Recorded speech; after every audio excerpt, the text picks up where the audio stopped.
मेरा नाम सनी मौर्य है और यूपी से रहने वाले हैं जी। कंस्ट्रक्शन लाइन में पिछले 6 सालों से वर्क कर रहे हैं।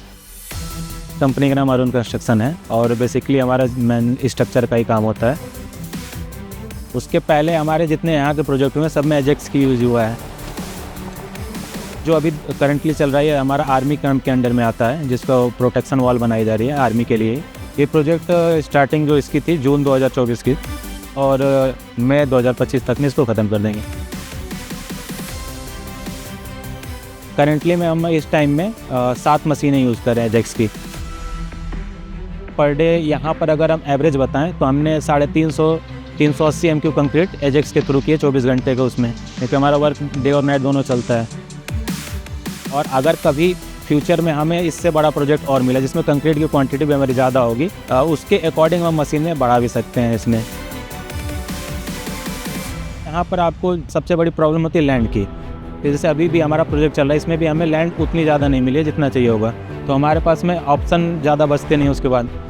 तो एजेक्स यूज करने के हमें एक बेनिफिट कि हमें बहुत ज़्यादा लैंड चाहिए नहीं होती है। इतना होता है कि हमारा मटेरियल स्टॉक हो जाए जितना हमारा 10-20 एग्रीगेट और सीमेंट का रहता है। और यहाँ से इसका फ़ायदा ये होता है कि हम एक ही जगह से लोडिंग भी कर सकते हैं। उसके बाद हमारा जैसे कंक्रीट रेडी हो जाता है, हमें जहाँ प्लेसिंग करनी होती है वहाँ पर हम ईज़िली उसको एजेक्स को लगा के और प्लेस कर देते हैं, जिससे हमारा टाइम भी कम लगता है।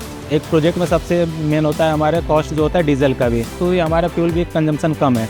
बाकी और जो मशीनें और उनमें होता है कंक्रीट के लिए यूज़ होती हैं उनसे, तो ये बेनिफिट हमें है इससे। हमें तो एजेक्स बढ़िया लगी है, आज तक चलाई है एजेक्स से हमने। पहाड़ में भी चलाई है, प्लेन में भी चलाई है। हमें तो और अच्छा पहाड़ में लगा।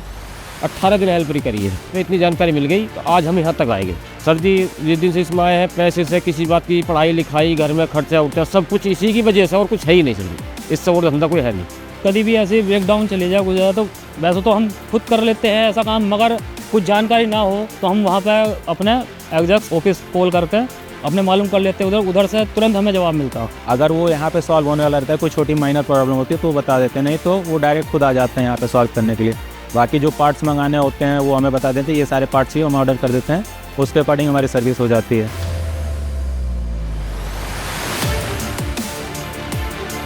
ऐसे इस बारे में अगर एक वर्ड में कहना है तो बेटर है सर। हर चीज़ प्राउड फील होता है कि हम इंडिया की डेवलपिंग हो रहा है, उसमें भी हम अपना कुछ ना कुछ कंट्रीब्यूशन कर रहे हैं।